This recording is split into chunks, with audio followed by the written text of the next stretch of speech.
வணக்கம், என் பெயர் டாக்டர் புருத்தவான். இன்று நாம் இயற்கை மருத்துவ சிகிச்சை பற்றியும், சிறுநீரக செயலிழப்பு நோயாளிக்கு அது எவ்வளவு நன்மை பயக்கும் என்பது பற்றியும் பேசப் போகிறோம். ஒரு சிகிச்சையை பற்றி நாம் பேசும்போதெல்லாம் அதில் எப்போதும் ஒரு தர்க்கத்தை தேடுகிறோம். அதேபோல் இயற்கை மருத்துவ சிகிச்சையிலும் நாம் ஒரு தர்க்கத்தை தேட வேண்டும். எனவே இயற்கை மருத்துவத்தில் என்ன நடக்கிறது? நீங்கள் சிறுநீரக செயலிழப்பு நோயாளியாக இருந்தால், நீங்கள் பழ உணவில் வைக்கப்பட்டிருந்தால், அது நன்மைகள் மற்றும் தீமைகள் இரண்டையும் கொண்டிருக்கலாம். இப்போது நன்மைகள் மற்றும் தீமைகள் பற்றி விவாதிப்போம். மண்குளியல் சிகிச்சை போன்ற இயற்கை மருத்துவத்தில் எந்த வகையான சிகிச்சையையும் நாங்கள் எடுத்துக்கொண்டால் அதன் நன்மைகள் மற்றும் தீமைகள் பற்றி பேசுவோம். எனவே உணவில் இருந்து ஆரம்பிக்கலாம். ஏனெனில் ஒரு நோயாளி உணவை பற்றி மிகவும் ஆர்வமாக இருக்கிறார். சிறுநீரகத்தை குணப்படுத்தும் ஏதாவது ஒன்றை சாப்பிடுங்கள். இயற்கை மருத்துவத்தில் இப்படிப்பட்ட விஷயங்களை நாங்கள் பார்க்கிறோம். அவர்கள் உங்களுக்கு பழங்கள் என்று அறிவுறுத்துகிறார்கள். நீங்கள் பழ உணவில் வைக்கப்படுகிறீர்கள். எனவே சிறுநீரக செயலிழப்பு நோயாளிக்கு இது சரியா அல்லது தவறா? அதை பற்றி இப்போது விவாதிப்போம். எனவே பழங்கள் நமக்கு என்ன தருகின்றன? பழங்கள் நமக்கு வைட்டமின்கள், தாதுக்கள் மற்றும் நார்ச்சத்து ஆகியவற்றை நல்ல அளவில் தருகின்றன. எனவே இது நம் உணவின் ஒரு பகுதியாக இருக்க வேண்டும். ஆனால் நீங்கள் உங்கள் முழு உணவையும் பழங்களில் வைக்கும்போது ஒரு விஷயத்தை நாம் பார்க்கிறோம், அது எடை இழப்பு. சிறுநீரக செயலிழப்பு நோயாளி எடை இழந்தால் நாம் ஒரு நன்மையை காண்கிறோம். கிரியேட்டினின் அளவு குறையத் தொடங்குகிறது. இப்போது நோயாளியின் அறிக்கையை பார்க்கும்போது நீங்கள் என்ன நினைக்கிறீர்கள்? பழங்கள் சாப்பிடுவதால் என் கிரியேட்டினைன் குறைகிறது. இதன் காரணமாக எனது சிறுநீரகம் நன்றாக வருகிறது. ஆனால் உண்மை கொஞ்சம் வித்தியாசமானது. கிரியேட்டினின் உங்கள் தசைகளில் தயாரிக்கப்படுகிறது. இது உங்கள் தசைகளில் தயாரிக்கப்படும் கழிவுப்பொருள். எனவே பழங்களை சாப்பிடுவதன் மூலம் நீங்கள் எடை இழக்கிறீர்கள் என்றால் கிரியேட்டினின் ஒவ்வொரு 5 கிலோவுக்கும் 1 புள்ளி குறைகிறது. இன்று உங்கள் எடை 80 கிலோ என்று வைத்துக் கொள்ளுங்கள். நீங்கள் பழ உணவில் சென்றீர்கள். ஒரு மாதத்திற்குள் உங்கள் எடை 75 கிலோவாக குறைந்தது. எனவே உங்கள் கிரியேட்டின் முழு 6 கிலோவாக இருந்தது. இப்போது அது 5 கிலோவாக உள்ளது. ஏனெனில் உங்கள் உடலில் தசை வெகுஜன குறைந்து விட்டது. உங்கள் தசை வெகுஜன குறைந்து விட்டதால் உங்கள் உடலில் கிரியேட்டினின் உற்பத்தி குறைந்துள்ளது. கிரியேட்டினின் உற்பத்தி குறைந்தபோது கிரியேட்டினின் உற்பத்தி குறைந்துள்ளது. இதன் காரணமாக அறிக்கையில் ஒரு மாறுபாட்டை காண்கிறோம். கிரியேட்டினின் அளவு மாறிவிட்டது. ஆனால் சிறுநீரகம் இங்கே ஒரு நல்ல வேலை செய்ததா? இந்த கேள்வியை நீங்களே கேட்டுக்கொள்ள வேண்டும். எனவே எங்கள் சிறுநீரகங்கள் சரியாக வேலை செய்யவில்லை என்றால், எனது ரத்த அழுத்தம் அதிகமாக இருந்தால், எனது சர்க்கரை அதிகமாக இருந்தால், கிரியேட்டினின் குறைகிறது என்றால் அது வாழ்நாள் முழுவதும் அங்கேயே இருக்க முடியுமா? ஏனெனில் சிறுநீரக செயலிழப்பு பிரச்சினை பெரும்பாலான சந்தர்ப்பங்களில் கிட்டத்தட்ட வாழ்நாள் முழுவதும் உள்ளது. உங்கள் நோய் நீண்ட காலமாக இருந்தால், உங்கள் உணவை நீண்ட நேரம் இறுக்கமாக வைத்திருந்தால் நீங்கள் எடை இழப்பீர்கள். எனவே உங்கள் உடல் சாதாரணமாக 60 கிலோ குறையத் தொடங்கியவுடன் நோயாளிக்கு மேலும் ஒரு பிரச்சனையை நாம் காணலாம். அது கடுமையான பலவீனம். பலவீனம் ஏன் வருகிறது என்பதை இப்போது புரிந்து கொள்ள முயற்சிப்போம். சிறுநீரக செயலிழப்பு நோயாளியின் உடலில் நிறைய நடக்கிறது. இயற்கை மருத்துவத்தில் நாம் நிறுத்திவிட்டதால், புரத உட்கொள்ளல் குறைவாக இருந்தால் உடலில் ஹீமோகுளோபின் தயாரிக்க போதுமான புரதம் இல்லை. ஹீமோகுளோபின் இல்லாததால் நாம் என்ன பார்க்கிறோம்? நோயாளிக்கு சுவாசிப்பதில் சிக்கல் ஏற்படத் தொடங்கியது. நிறைய ஒழிப்பு இருந்தது. நிறைய பலவீனம் இருந்தது. இதுதான் நாம் பார்க்கும் முதல் பிரச்சனை. நம் இரத்தத்தில் உள்ள புரதத்தின் மொத்த அளவு குறையும் போது நமது இரத்தம் சற்று மெல்லியதாக மாறும். இப்போது ரத்தம் மெல்லியதாக இருப்பதாக நீங்கள் நினைப்பீர்கள். ரத்தத்தில் ஒரு தடிமன் உள்ளது. ரத்தம் வெளியேறுவதை நீங்கள் எப்போதாவது பார்த்திருந்தால் அது தண்ணீரை விட அடர்த்தியானது என்பதை நீங்கள் புரிந்து கொள்வீர்கள். இது கொஞ்சம் மெல்லியதாகிவிட்டால் என்ன நடக்கிறது என்றால், நம் நரம்புகள் மற்றும் தமனிகளால் அதை கையாள முடியாது. அவற்றிலிருந்து வெளியேறும் திரவம் நம் கால்களை நிரப்பத் தொடங்குகிறது. நீங்கள் தூங்க உங்கள் கால்களை உயர்த்தும் போது உங்கள் கால்களில் உள்ள நீர் உங்கள் நுரையீரலை நிரப்பத் தொடங்குகிறது. இது உங்களுக்கு மூச்சுத் திணறலை ஏற்படுத்துகிறது. எனவே நீங்கள் செய்ய வேண்டிய முதல் விஷயம் என்ன? நீங்கள் ஒரு பழ உணவில் இருக்க வேண்டியதில்லை. உங்கள் உடலில் தினசரி புரதம் எவ்வளவு தேவைப்படுகிறதோ அந்த அளவு புரதத்தை நீங்கள் உட்கொள்ள வேண்டும். அதை மேலாமல் செய்ய வேண்டாம். அது அர்த்தமுள்ளதாக இருக்கிறது. ஆனால் அதை முற்றிலுமாக நிறுத்துங்கள். அது அர்த்தமற்றது. நாம் பழ உணவில் இருக்கும்போது நாம் உணவில் அதிக அளவில் கார்போஹைட்ரேட்டுகளை எடுத்துக்கொள்வதில்லை என்ற மற்றொரு சிக்கலை காண்கிறோம். நம் உடலில் கார்போஹைட்ரேட்டின் அளவு நன்றாக இருந்தால் உடல் கார்போஹைட்ரேட்டை புரதமாக மாற்றுகிறது. எனவே நீங்கள் எல்லா விலையிலும் உங்கள் உணவில் சிறிது தானியங்களை வைத்திருக்க வேண்டும். நீங்கள் எந்த உணவிலிருந்தும் எடை இழக்கிறீர்கள் என்றால் நீங்கள் நீண்ட காலத்திற்கு அதற்கு பணம் செலுத்த வேண்டும். எனவே உங்கள் எடை தளர்வாக இருக்கும் எந்த உணவையும் பின்பற்றுமாறு எனது நோயாளிகளுக்கு நான் ஒருபோதும் அறிவுறுத்துவதில்லை. உங்கள் எடையை பராமரிக்கவும், உங்கள் எடையை அதிகரிக்கவும். அதன் நன்மைகள் உடல் எடையை குறைப்பதை விட அதிகம். இது தற்காலிகமானது. இப்போது மண் சிகிச்சை பற்றி பேசினோம். மண் சிகிச்சை இதைச் செய்யும், மண் சிகிச்சை அதைச் செய்யும் என்று பலர் மண் சிகிச்சையை அறிவுறுத்துகிறார்கள். எனவே நமது சருமம் நம் உடலின் மிகப்பெரிய உறுப்பு என்பதை நீங்கள் புரிந்து கொள்ள வேண்டும். மேலும் இது அனைத்து வகையான நோய் தொற்றுகள் மற்றும் மாசுபாட்டிலிருந்தும் நம்மை காப்பாற்றுகிறது. உங்கள் தோல் ஒரு வடிசாலை. வியர்வை இங்கிருந்து வரலாம், ஆனால் இங்கிருந்து எதுவும் நுழைய முடியாது. அது இங்கிருந்து நுழைந்திருந்தால் நாம் குளிக்கும்போது உடலில் தண்ணீர் ஓடத் தொடங்கியிருக்கும். ஆனால் அது நடக்கவில்லை, ஏனென்றால் நம் சருமமும் அப்படித்தான் உருவாக்கப்படுகிறது. எனவே நாம் மண் சிகிச்சை, மண் குளியல் எடுக்கும்போது மண் உள்ளே நுழைவதில்லை. சேற்றில் உள்ள பொருட்களும் உடலுக்குள் நுழைய முடியாது. ஆனால் மண்ணின் வெப்பநிலை குளிர்ச்சியாக இருக்கிறது. குளிர்ச்சியாக இருப்பதால் நோயாளியின் உடலில் தசை சுருக்கங்களை காண்கிறோம். மண் சிகிச்சை சிறுநீரக நோயாளிகளுக்கு கூட ஆலோசனை வழங்குவதில்லை என்பதை நீங்கள் பார்த்திருப்பீர்கள். அப்படி செய்தால் அதன் இழப்பை நாம் பார்க்கிறோம். கீட்டோனின் அளவு அதிகரிக்கத் தொடங்கியுள்ளது, ஏனெனில் நீங்கள் குளிர்ந்த சூழலுக்கு சென்றவுடன் உங்கள் தசைகள் சுருங்குகின்றன. மேலும் உங்கள் உடலில் கீட்டோனின் உற்பத்தி அதிகரிக்கிறது. இதனால்தான் சிறுநீரக நோயாளிகளுக்கு மண் சிகிச்சை அறிவுறுத்தப்படுவதில்லை. வெந்நீர் குளியல் பார்க்கிறோம். எனவே அதே கருத்து சூடான நீரிலும் உள்ளது. தோலின் வேரிலிருந்து தண்ணீரோ மருந்தோ உடலுக்குள் நுழைய முடியாது.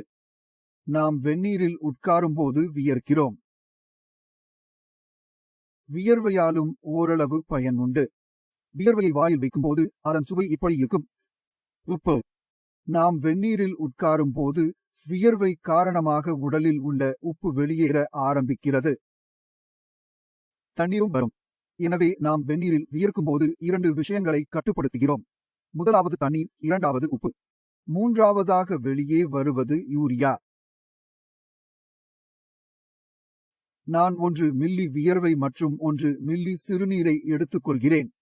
எனவே எனது சிறுநீருடன் ஒப்பிடும்போது எனது வியர்வையில் 50 மடங்கு யூரியா அதிகமாக உள்ளது. ஆனால் பிரச்சனை என்னவென்றால் சிறுநீர் எப்போதும் மலச்சிக்கலுடன் இருக்கும். அத்தகைய சூழலில் நீங்கள் உட்கார்ந்தால் வியர்வை எடுக்கும். அல்லது வாழ்நாள் முழுவதும் வியர்த்துக் கொண்டே இருக்கும். ஆனால் இது சாத்தியமில்லை. அரை மணி நேரமோ 1 மணி நேரமோ வியர்த்தாலும் இது சிறுநீரகங்களின் வேலைக்கு ஈடு செய்ய முடியாது. அதனால் லஞ்சம் வாங்க முடியாது. ஏனெனில் சிறுநீர் உருவாக்கம் 24 மணி நேரம் தொடர்கிறது. சிறுநீர் உடலில் உருவாகி சிறுநீர் பையில் நிரப்பப்படுகிறது. நாம் அதை அவ்வப்போது காலி செய்து கொண்டே இருக்கிறோம். ஆனால் வெப்பமான சூழலில் உட்கார்ந்திருக்கும் போது நீங்கள் வியர்க்கிறீர்கள். அதாவது நீங்கள் ஒரு நாளைக்கு 1-2 மணி நேரம் வேலை செய்கிறீர்கள். மீதி 23 மணி நேரம் என்ன செய்கிறீர்கள்? 23 மணி நேரம் உடலில் உருவான யூரியா தொடர்ந்து குவிந்தது. இதனால் யூரியாவில் பெரிய மாற்றங்களை நம்மால் காண முடியவில்லை. உடலை வெப்பமான சூழலில் வைத்து வியர்த்துக் கொண்டே இருந்தாலும் கூட. எனவே இந்த நடைமுறை வேலை செய்யாது. இவை தற்காலிகமானவை. நிரந்தரமாக வேலை செய்யும் மற்றும் நீண்ட காலத்திற்கு நமக்கு நன்மை பயக்கும் ஒன்று நமக்கு தேவை. அதற்கு ஒரே ஒரு தீர்வுதான் இருக்கிறது. அது உங்கள் சிறுநீரகம். சிறுநீரக செயலிழப்பு நோயாளி சிறிய குறுக்கு வழிகளை தேடத் தொடங்கும் போதெல்லாம் நான் இதை செய்ய வேண்டும், நான் அதை செய்ய வேண்டும், நான் அதை செய்ய வேண்டும். ஆனால் உண்மையில் சிறுநீரகங்களை தவிர்ப்பதற்கான குறுக்கு வழி எதுவும் இல்லை. உங்கள் சிறுநீரகங்கள் சில காரணங்களால் கெட்டுப்போனது. இது இரத்த அழுத்தம், சர்க்கரை அல்லது வேறு ஏதேனும் நோயா, நெப்ரோபதி, பாலிசிஸ்டிக் சிறுநீரகம் போன்றவை. ஆனால் உங்கள் சிறுநீரகங்கள் கெட்டுப்போனது. சிறுநீரகங்கள் 24 மணி நேரம், 365 நாட்கள் மற்றும் பல ஆண்டுகள் தொடர்ச்சியாக வேலை செய்யாது. எனவே இது குறுகிய காலத்திற்கு வேலை செய்தாலும் அது நீண்ட நேரம் வேலை செய்தால் சிறந்த முடிவுகளை நாம் காணலாம். இப்போது கிட்னி கெட்டு போகும்போது கிட்னியின் இந்த செயல்பாடு நடந்து கொண்டிருக்கிறது. எனவே உடலில் கெட்டமைன் மற்றும் யூரியாவின் அதிகரிப்பை நாம் மெதுவாக காண்கிறோம். இப்போது எங்கள் கெட்டமைன் மற்றும் யூரியா கீழே செல்ல வேண்டும் என்றால், எனவே முதலில் சிறுநீரகங்களுக்கு தீங்கு விளைவிக்கும் விஷயத்தில் நாம் வேலை செய்யத் தொடங்க வேண்டும். எனவே நீங்கள் சிறுநீரக செயலிழப்பு நோயாளியாக இருந்தால் முதலில் உங்களை நீங்களே ஒரு கேள்வி கேட்டுக்கொள்ளுங்கள். உங்கள் சிறுநீரகம் ஏன் கெட்டுப் போகிறது? இரத்த அழுத்தம் காரணமா? இது சர்க்கரையா? நீங்கள் ஒரு கேள்வி கேட்டால் நீங்களே பதில் பெறுவீர்கள். எனது இரத்த அழுத்தம் இப்போதும் அதிகமாக இருக்கும், எனது சர்க்கரை இப்போதும் அதிகமாக இருக்கும். அல்லது எனது இரத்த அழுத்தம் அதிகமாக இருந்தது மற்றும் எனது சர்க்கரை அதிகமாக இருந்தது, அதனால்தான் எனது சிறுநீரகங்கள் சேதமடைந்தன. இன்றைய சூழ்நிலையில், இன்றைய தேதியில் இந்த வீடியோவை பார்க்கும்போது உங்கள் இரத்த அழுத்தம் மற்றும் சர்க்கரை அதிகமாக இருக்கிறதா இல்லையா என்பதை இப்போது நீங்கள் சரிபார்க்க வேண்டும். மருந்து எடுத்துக்கொண்ட பிறகும் இரத்த அழுத்தம் மற்றும் சர்க்கரை அதிகமாக இருந்தால் அது உங்கள் சிறுநீரகங்களை தொடர்ந்து சேதப்படுத்துகிறது. உங்கள் சேதம் அதிகரிக்கும் போது கெட்டமைன் மற்றும் யூரியா உங்கள் உடலில் அதிகரிக்கும். எனவே நமது கெட்டமைன் மற்றும் யூரியா அதிகரிக்கக்கூடாது என்று நாம் விரும்பினால், நான் கூறுவதை பற்றி பேசவில்லை, அது அதிகரிக்கக்கூடாது. எனவே முதலில் உங்கள் சிறுநீரகங்கள் கெட்டுப்போவதற்கான காரணத்தை நீக்க வேண்டும். அதுதான் பிபி மற்றும் சுகர். இப்போது இரத்த அழுத்தம் மற்றும் சர்க்கரையை கட்டுப்படுத்துவது நம் கைகளில் உள்ளது. மருத்துவ அறிவியலில் இவ்வளவு வளர்ச்சி ஏற்பட்டுள்ளது. ஏதாவது ஒரு மருந்து உங்கள் உடலுக்கு ஏற்றதாக இருக்கும். மருந்து பொருத்தமாக இருக்கும்போது பிபி மற்றும் சர்க்கரை கட்டுப்பாடுக்குள் வரும். அவ்வளவு மிகைப்படுத்தல். இரத்த சர்க்கரையை கட்டுப்படுத்த இன்சுலின் உள்ளது மற்றும் பல வகையான இன்சுலின் உள்ளது. இரத்த அழுத்தத்தை கட்டுப்படுத்த பல மருந்துகள் உள்ளன. நீங்கள் என்ன செய்தாலும், நான் மீண்டும் சொல்கிறேன், நீங்கள் என்ன செய்தாலும் இரத்த அழுத்தம் மற்றும் இரத்த சர்க்கரையை என விலை கொடுத்தாவது கட்டுக்குள் கொண்டு வாருங்கள். இரத்த அழுத்தம் மற்றும் இரத்த சர்க்கரை உங்கள் கட்டுப்பாட்டில் வந்துவிட்டால் புதிதாக எதுவும் உங்கள் சிறுநீரகங்களுக்கு தீங்கு விளைவிக்கப் போவதில்லை. நடந்த சேதம் நடந்துவிட்டது. இப்போது புதிய சேதம் இல்லை என்றால் கிரியேட்டினின் மற்றும் யூரியாவின் முன்னேற்றம் நிறுத்தப்படுகிறது அல்லது மிகவும் மெதுவாகிறது. இப்ப எதுக்கு மெதுவா சொன்னேன்? ஏனெனில் சிறுநீரகங்களை கெடுக்கும் வளர்சிதை மாற்ற அமிலத்தன்மை போன்ற உடலில் பிற காரணிகள் உள்ளன. ஆனால் இன்னும் நமக்கு என்ன நடக்கிறது என்றால் சிறுநீரகங்கள் கெட்டுப்போக தொடங்குவதற்கான காரணம் கட்டுப்பாடு காரணமாகும்.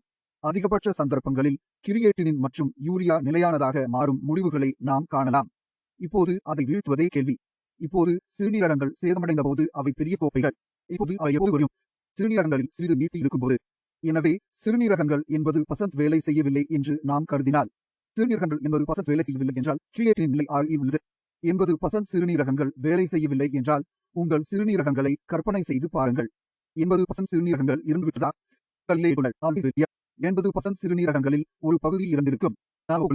இறக்கும் தருவாயில் இருக்கும் ஒரு பாகம் இருக்கும். அது சாகவில்லை. அதாவது இது ஒரு நோய்வாய்ப்பட்ட பகுதி.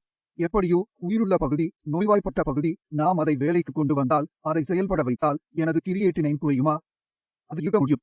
வலது. எனவே ஒரு நோயாளி SRIASக்கு வரும்போதெல்லாம், அறிவியல் பொறியியலுக்கு வரும்போது நாங்கள் குணமடையக்கூடிய அந்த பகுதியில் கவனம் செலுத்துகிறோம்.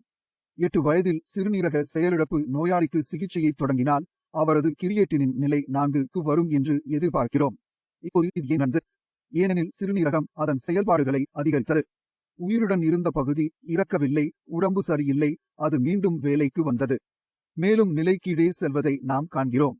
நல்ல விஷயம் என்னவென்றால் பிபி சர்க்கரை கட்டுப்படுத்தப்பட்டவுடன் முதல் மாதத்தில் கிரியேட்டினின் அளவு குறையத் தொடங்குகிறது. உணவை கட்டுப்படுத்தாமல் நீங்கள் உங்கள் உணவில் நிறைய மாற்றங்களை செய்யவில்லை, எடை இழக்கவில்லை. உங்கள் ஹீமோகுளோபின் அதிகரித்துள்ளீர்கள். ஏனென்றால் நீங்கள் நல்ல உணவை சாப்பிட்டீர்கள். நாம் இதை காண்கிறோம். சிறுநீரகங்களின் செயற்பாடு அதிகரித்தது. ஏனெனில் மருத்துவம் தனியாக வேலை செய்யாது. உணவையும் மருந்தாக்க வேண்டும். நீங்கள் நன்றாக சாப்பிடும்போது உங்கள் சிறுநீரகங்களும் உணவில் இருந்து ஊட்டச்சத்தை பெறுகின்றன. அந்த ஊட்டச்சத்துடன் சிறுநீரகங்கள் முன்பை விட சிறப்பாக செயல்பட முடிகிறது. இதன் காரணமாக நான் திரையில் காண்பிக்கப்படுவதால் முடிவுகளை பார்க்கிறோம். நீங்களே பார்த்தீர்களா? உங்கள் கிரியேட்டினின் அளவு அதிகரித்து வருகிறது என்றால் நீங்கள் தெரிந்து கொள்ள வேண்டும், உங்கள் உடலில் நீங்கள் என்ன செய்கிறீர்கள், எங்கே குறை வைத்தீர்கள். அந்த குறைபாட்டை நீங்கள் பூர்த்தி செய்தால் உங்கள் சிறுநீரக செயலிழப்பு சிகிச்சையில் பாதி அங்கேயே செய்யப்படுகிறது. இந்த வீடியோவிலிருந்து நீங்கள் நிறைய புரிந்து கொண்டீர்கள் என்று நம்புகிறேன். இருந்தாலும் உங்களுக்கு ஏதாவது சந்தேகம் இருந்தால் அல்லது ஏதாவது கேட்க விரும்பினால் நான் தயாராக இருக்கிறேன். எனது முழு குழுவும் கிடைக்கிறது. இத்துடன் நான் உங்களிடமிருந்து விடைபெற விரும்புகிறேன். அடுத்த வீடியோவில் சந்திப்போம். நமஸ்தே.